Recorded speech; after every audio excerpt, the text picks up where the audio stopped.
बात को सुनिश्चित करें कि जिन लोगों को होम क्वारंटाइन में रखा गया है वो होम क्वारंटाइन में ही रहें। आशा वर्कर्स के द्वारा लगातार इन लोगों का सर्वेक्षण किया जा रहा है और अब तक 4,11,770 प्रवासी कामगारों का आशा वर्कर्स के द्वारा सर्वेक्षण किया गया है, जिसमें से 466 लोग लक्षण सहित पाए गए हैं, जिनके सैंपल लेकर के टेस्टिंग की कार्रवाई चल रही है।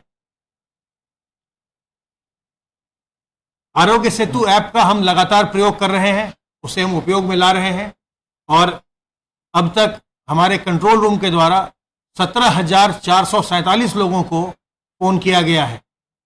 इनमें से 109 लोग क्वारंटाइन में रखे गए हैं और 18 लोग अभी तक इसमें कोरोना वायरस से संक्रमित पाए गए हैं, जिनमें से 4 लोग पूर्णतः उपचारित भी हो चुके हैं। आपके माध्यम से मैं फिर से ये अनुरोध करना चाहूँगा कि कोरोना वायरस से संक्रमण किसी को भी हो सकता है, किसी भी उम्र के व्यक्ति को हो सकता है और हम इस संक्रमण को कुछ प्रकरणों में हमने नवजात शिशुओं में भी देखा है। तो किसी भी उम्र के व्यक्ति को हो सकता है, किसी भी लिंग के व्यक्ति को हो सकता है, किसी भी धर्म जाति के व्यक्ति को हो सकता है।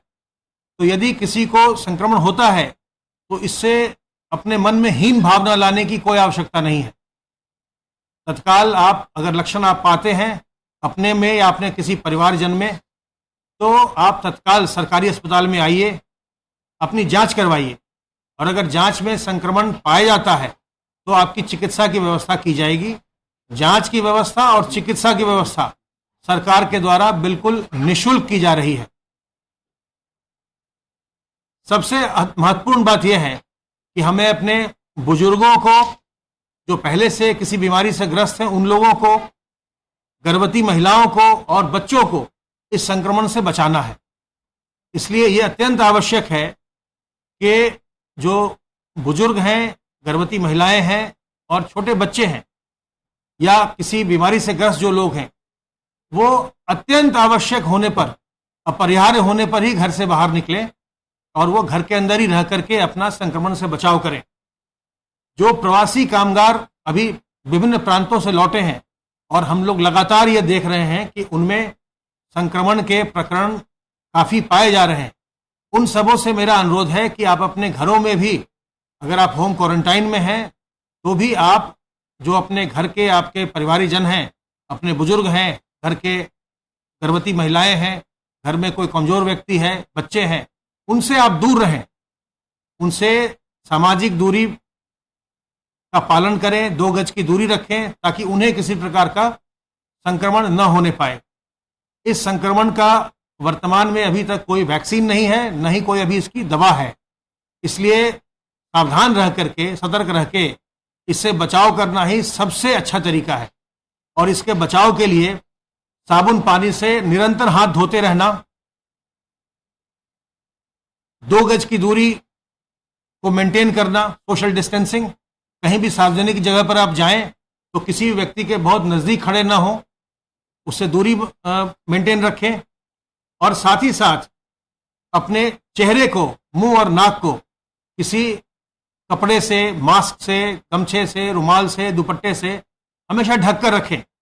इससे जो संक्रमित व्यक्ति है वो दूसरों को संक्रमित नहीं करता और जो स्वस्थ व्यक्ति है वो दूसरों से संक्रमण से बचता है।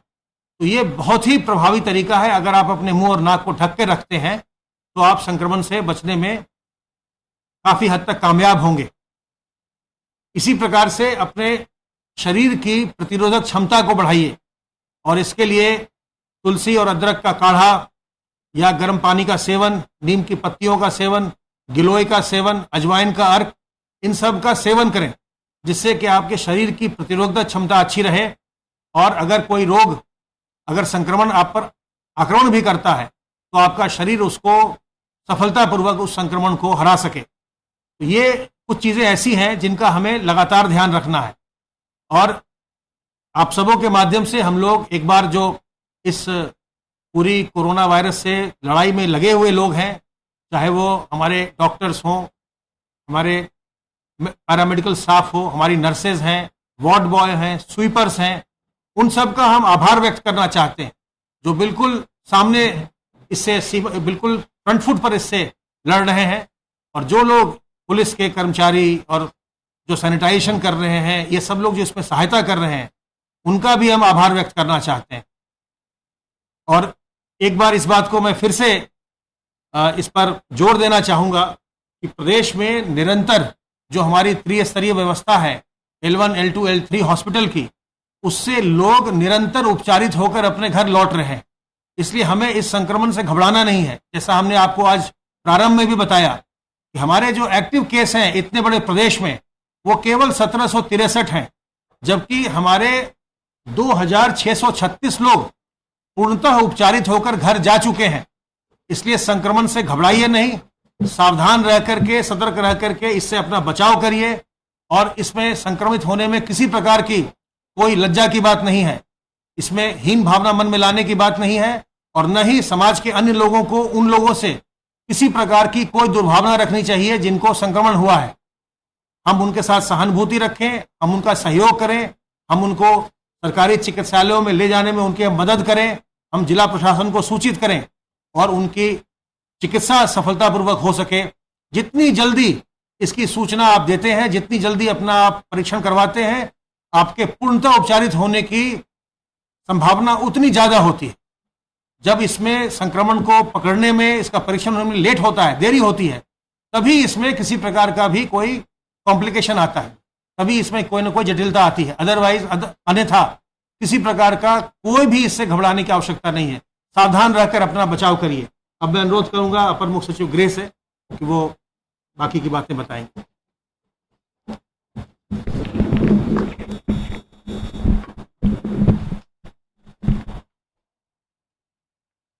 माननीय मुख्यमंत्री जी ने आज टीम 11 की बैठक में प्रवासी कामगारों, श्रमिकों के सुरक्षित एवं सम्मानजनक प्रदेश में वापसी के लिए निर्देशित किया है कि हम सभी लोग उनकी वापसी के लिए हर प्रदेश से संपर्क में रहें और हर हालत में जहां भी जिन भी प्रदेशों से सूची कामगारों की और श्रमिकों की आ जाती है, उनको सुरक्षित वापस लाने की व्यवस्था करें। माननीय मुख्यमंत्री जी ने आज समीक्षा की।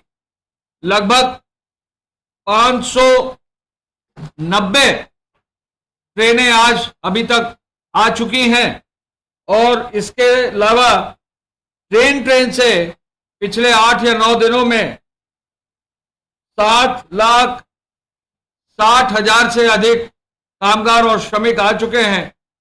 तो ऐसे में मुख्यमंत्री जी ने आदेश दिया है कि जहां एक और 12,000 बसें लगाई गई हैं, यहां प्रत्येक जनपद में 200 निजी बसें भी उपलब्ध कराने का निर्देश दिया गया और उनको भी लगाया गया है। ऐसे में पूरी व्यवस्था को सुनिश्चित करने के लिए हर श्रमिक, हर कामगार को पूरी सहूलियत दी जाए। मुख्यमंत्री जी ने आदेश दिया है कि जो भी कामगार और श्रमिक आए बॉर्डर पर, उसको पीने के पानी की और उसको भोजन की व्यवस्था भी कर दी जाए। कई जनपदों के बॉर्डर पर व्यवस्था कर दी गई है, उसको और बेहतर करने का उन्होंने निर्देश दिया है और यह भी कहा है कि टेंट लगा दिया जाए, वहां पर बैठने की छाजन लगा दिया जाए और वहां पर जो भी श्रमिक आए, कामगार आए, उसको बैठाकर वापस लाए, सुरक्षित उसको लाने के लिए स्क्रीनिंग करें और सम्मानजनक ढंग से उनको जो है व्यवस्था के अनुरूप लाएं। बॉर्डर क्षेत्र के जो टोल प्लाजा है, एक्सप्रेसवे के जो टोल प्लाजा है, प्रमुख चौराहे हैं, वहां पर भी जो है व्यवस्था करने का, श्रमिकों के लिए भोजन और पेयजल की व्यवस्था करने का भी निर्देश उन्होंने दिया है।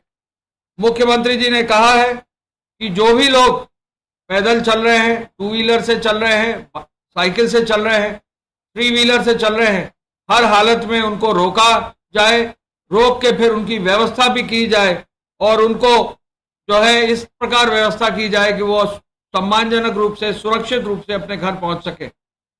सघन पेट्रोलिंग भी पुलिस को निर्देश मुख्यमंत्री जी ने दिए हैं कि पूरे प्रदेश में रात में नाइट पेट्रोलिंग की जाए। उन्होंने ट्रांसपोर्ट डिपार्टमेंट के प्रमुख सचिव और उनके सभी ट्रांसपोर्ट कमिश्नर और अधिकारियों को निर्देश दिया है कि एक एक जनपद में रात्रि में जो मुख्य मार्ग है, स्टेट हाईवेज हैं, नेशनल हाईवेज हैं, एक्सप्रेसवेज हैं, वहां पर सघन पेट्रोलिंग की जाए।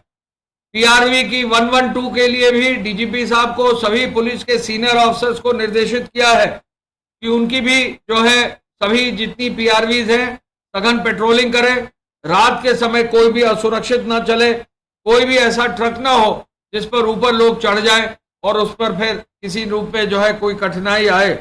मुख्यमंत्री जी ने परिवहन निगम को भी और मजबूत करने के लिए उसके सभी अधिकारियों को निर्देशित किया है कि सभी बसों का सैनिटाइजेशन किया जाए, बसों को सुरक्षित ले जाने के लिए ग्लव्स, मास्क सभी स्टाफ को उपलब्ध कराए जाए और जब भी यात्री चढ़े और यात्रियों के साथ सैनिटाइजर के बोतल भी दिया जाए जिससे भी किसी को भी कोई कठिनाई ना हो।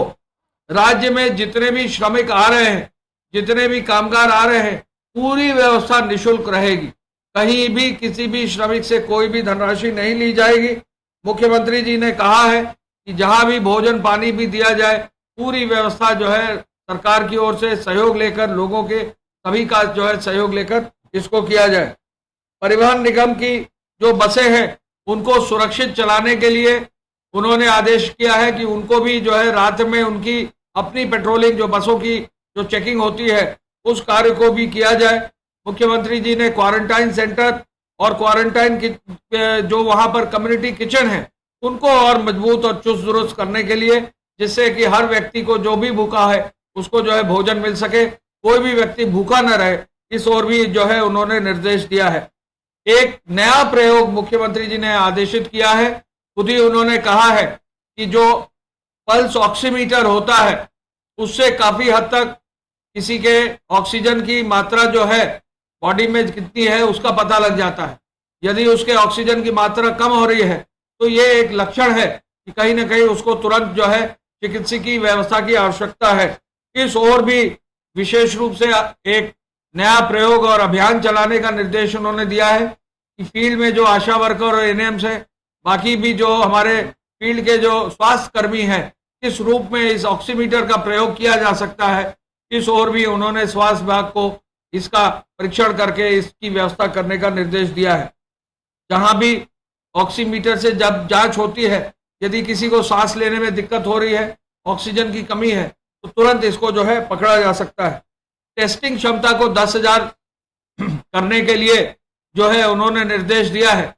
आज की तारीख में लगभग 6,000 प्लस जो है टेस्टिंग जो है प्रदेश की चल रही है, इसको भी 10,000 बहुत ही जल्दी करने का निर्देश मुख्यमंत्री जी ने आज दिया है। कोविड अस्पताल जो है उनके बेड्स की क्षमता को भी 1 लाख पूरा करने का भी निर्देश दिया है। ये लगभग अब तक 60,000 बेड्स जो है प्रदेश में हो सके हैं। सोशल डिस्टेंसिंग का पालन हो, भीड़ का कहीं जो है इकट्ठा ना हो, ये निर्देश भी दिया है। जहां भी कहीं भी आज भी मुख्यमंत्री जी ने जहां भी पाया कहीं भीड़ इकट्ठा हो रही है, संबंधित अधिकारियों को उन्होंने कहा है कि भीड़ इकट्ठा ना होने दे, व्यवस्था ऐसी बनाए कि भीड़ इकट्ठा ही ना हो। लॉकडाउन के लिए जो नवीनतम एडवाइजरी है उसका अध्ययन अब किया जा रहा है। कंटेनमेंट जोन क्या होंगे, उनको क्या अनुमन्य किया जाएगा, ये भी आज निर्देश, इसकी कार्य योजना बनाकर जो है आज ही माननीय मुख्यमंत्री जी ने जो है शाम को 5:30 बजे कैबिनेट कर रहे हैं। सभी माननीय मंत्रिपरिषद की बैठक के बाद जो है उस पर निर्णय लेते हुए फिर आज शाम को ही जो है ये निर्देश प्रदेश स्तर पर जारी हो जाएंगे। आगे आने वाले समय में जो आदरणीय प्रधानमंत्री जी का पैकेज है 20 लाख करोड़ का, उसकी योजना भी आज जो है उस पर भी आगे कार्रवाई करने का निर्देश दिया है। कृषि विभाग के अधिकारियों को मुख्यमंत्री जी ने कहा है कि वो गेहूं क्रय केंद्रों का जो है मौके पर जाकर निरीक्षण करें। इस ओर भी जो है उन्होंने विशेष रूप से निर्देश दिए हैं। ट्रेन की जो आज समीक्षा की गई है, 590 ट्रेन आज प्रदेश में आ चुकी हैं। आज की तारीख में लखनऊ में 52 ट्रेनें आ चुकी हैं, जौनपुर में 39 ट्रेन आ चुकी हैं, गोरखपुर में 95 ट्रेन आ चुकी हैं, बरेली में 8 ट्रेन आ चुकी है, बलिया में 19 ट्रेन आ चुकी हैं, प्रयागराज में 31 ट्रेन आ चुकी है, प्रतापगढ़ में 20 ट्रेन आ चुकी हैं, रायबरेली में 8 ट्रेन आ चुकी हैं, वाराणसी में 29 ट्रेनें आ चुकी हैं, अमेठी में 12 ट्रेनें आ चुकी हैं, मऊ में 12 ट्रेनें आ चुकी हैं, कन्नौज में 2 ट्रेन आ चुकी हैं, गाजीपुर में 5 ट्रेन आ चुकी हैं, बांदा में 10, सुल्तानपुर में 14, हरदोई में 9, आजमगढ़ में 16, अयोध्या में 20, बाराबंकी में 10, सोनभद्र में 1, गोंडा जैसे शहर में 44 ट्रेनें आ चुकी हैं, अंबेडकर नगर में 7, सीतापुर में 5, फतेहपुर में 5, उन्नाव में 20, बस्ती में 25, फर्रुखाबाद में 1, कासगंज में 7, चंदौली में 6, मानिकपुर में 1, एटा में 1, जालौन में 2, रामपुर में 1, शाहजहांपुर में 1, अलीगढ़ में 5, मिर्जापुर में 4, देवरिया में 9, सहारनपुर में 2, चित्रकूट में 1, बलरामपुर में 7। इस तरह कुल मिला के 590 ट्रेनें जो आज आई हैं, उसमें मैं बताना चाहूंगा कि गुजरात राज्य से 275 ट्रेनें आ चुकी हैं, लगभग 4.25 लाख लोग गुजरात से आ चुके हैं। महाराष्ट्र से 140 ट्रेनें आ चुकी हैं, लगभग 2.25 लाख लोग महाराष्ट्र से आ चुके हैं। पंजाब से 101 ट्रेनें आ चुकी हैं, लगभग 1,20,000 लोग पंजाब से आ चुके हैं। तेलंगाना से 7, कर्नाटक से 20 और केरल से 7, आंध्र प्रदेश से 2, तमिलनाडु से 5, मध्य प्रदेश से 2, राजस्थान से 17, गोवा से 3, दिल्ली से 6 और छत्तीसगढ़ से जो 1 ट्रेन आई है। आगे आने वाले समय में त्रिपुरा, असम और उड़ीसा से भी ट्रेनें आने वाली हैं। ये सभी चीजों की आज समीक्षा की है और मुख्यमंत्री जी ने कहा है कि ट्रेनों की व्यवस्था के लिए जहां भी संभव हो वहां पर हर हालत में ट्रेनों को लाया जाए। पूरे देश से ट्रेनें जो है उत्तर प्रदेश में आ रही हैं, कहीं भी किसी भी रूप में ट्रेनों को आने में कोई दिक्कत नहीं है।